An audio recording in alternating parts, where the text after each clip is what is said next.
歡迎嚟到機密數據室，我係 Doctor Mark。嗱，上次咧同大家講過鎂質喺保濕嗰個角度啊，同埋保呢個膠原蛋白。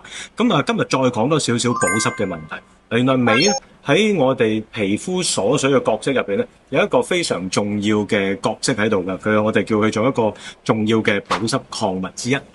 嗱，鎂質咧係會參與咧呢個皮膚角質層嘅脂肪代謝嘅部分嘅喎，即係話佢會幫我哋咧維持我哋皮膚嘅屏障嘅完整度，咁亦都可以有效咧減低我哋水分流失咧喺呢一個皮膚屏障破損嘅情況之下咧出現嘅呢啲問題嘅。嗱，如果咧大家都已經有食緊呢一個透明質酸嘅話咧，其實透明質酸咧就好似我哋個水庫嘅水塘咁樣。咁鎂質係咩咧？鎂質就係水庫入邊咧有一啲維修嘅工人咧，佢會不斷咧維修嗰啲可能穿破會漏水嘅一啲位置，咁所以咧鎂質對於維持我哋皮膚嘅水分咧非常之重要嘅。咁即係話咧，其實大家保濕嘅同時咧就要保漏啊。如果唔漏水嘅話咧，補水嘅效果就會更加理想啦。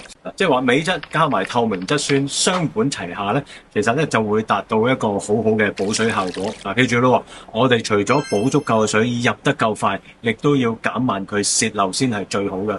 基底有料到 ，follow 我哋先知道。記得撳埋個鐘仔，將我哋條片分享俾同你一齊想變靚嘅朋友仔。下一集再同大家一齊開機密。